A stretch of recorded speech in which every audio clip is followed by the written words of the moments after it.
আসসালামু আলাইকুম everyone, it's me Farzana from Farzana Sikdar.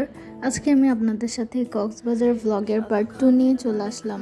যারা পার্ট 1টা দেখেননি তারা অবশ্যই দেখে নেবেন। তো আমরা দুপুরে লাঞ্চ করার জন্য পৌঁছি নামের একটা রেস্টুরেন্টে চলে এসেছিলাম। এখানে ঢুকতেই শুরুতে অনেক ভিড় ছিল, এরপরে আমরা কিছুক্ষণ ওয়েট করার পরে খালি জায়গা পেয়েছি। তো সেখানে গিয়ে বসে আমরা মেনু দেখে অর্ডার দিয়ে খেয়ে নিয়েছি। আমাদের সবার কাছেই খাবারটা মোটামুটি লেগেছিল। এরপর খাওয়া দাওয়া শেষ করার পর আমরা ভাবলাম যে কোথাও একটু ঘুরতে যাওয়া যাক। যেই কথা সেই কাজ, চলে আসলাম আমরা ঘুরতে। এটা হচ্ছে রেডিয়েন্ট ফিশ ওয়ার্ল্ড। তো আমরা সবাই টিকিট কাটার পর ভিতরে ঢুকে যাচ্ছিলাম। এখানের ভিউটা আমার অনেক ভালো লেগেছিল। এরপর আমরা এক এক করে এক একটা মাছ দেখা শুরু করলাম। এখানে খুব সুন্দর সুন্দর কিউট কিউট ছোট ছোট অনেকগুলো মাছ ছিল।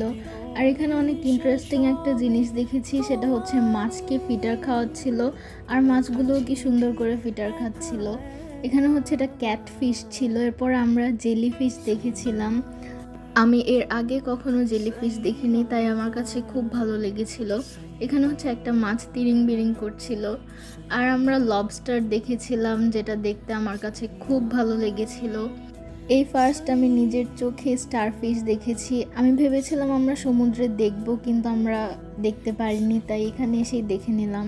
এটা টাইগার ফিশ ছিল। এটার উপরের পোর্শনটা টাইগারের মতো ছিল। এই সাইডে ছোট ছোট কিউট কিউট অনেকগুলো মাছ ছিল, যেগুলো দেখতে আমার খুব ভালো লাগছিল। আর এগুলো ব্ল্যাক ঘোস্ট ফিশ, এগুলো দেখতে খুব সুন্দর ছিল। আর এই মাছগুলোকে আমার মৌমাছির মতো লাগছিল।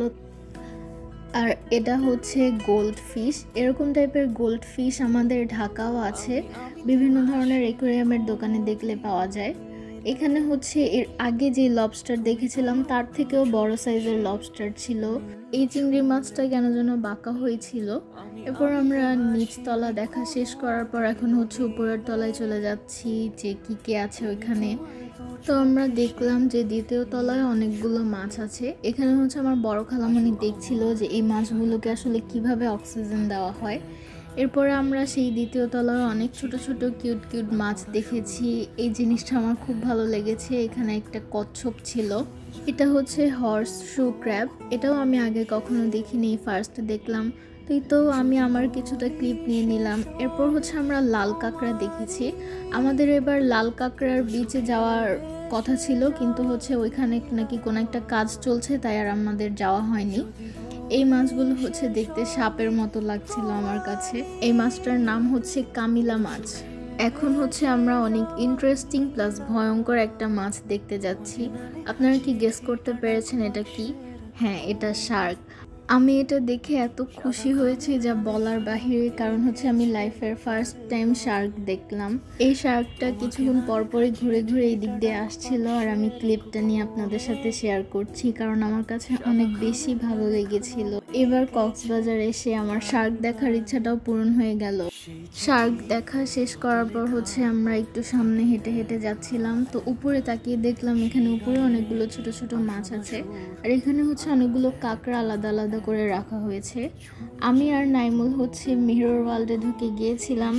এখানে ঢুকে আমি আর নাইমুল তো প্রায় হারিয়েই যাচ্ছিলাম। যেই দিকেই তাকাই সেই দিকেই শুধু দেখি যে আয়নায় আমাদের দেখা যাচ্ছে। এরপর অনেক কষ্ট করার পর সেখান থেকে বের হয়ে গিয়েছি। এখানে সানজানা আপু আফরানকে ঘুম পাড়াচ্ছিল। তো এরপর আমরা তৃতীয় তলায় যাচ্ছিলাম। এইখানে গিয়েও অনেক মজার একটা জিনিস দেখেছি, সেটা ডক্টর ফিশ থেরাপি। এখানে মাছ দিয়ে পায়ের সব ময়লা জীবাণু দূর করে ফেলা হয়। তো সেটা আম্মু আর বড় খালামণি করছিল। ওইখান থেকে বের হওয়ার পর আমরা এই সাইডে চলে এসেছি। এখানে একটা সুপার শপের মতো ছিল, যেখানে অনেক রকমের জিনিস ছিল।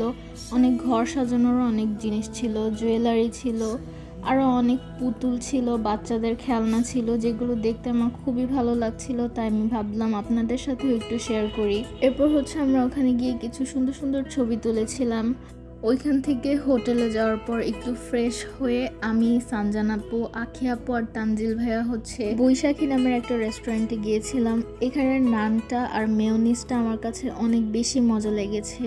এখানে আমার ব্লগের পার্ট 2 শেষ। আল্লাহ হাফেজ। Wait for part 3.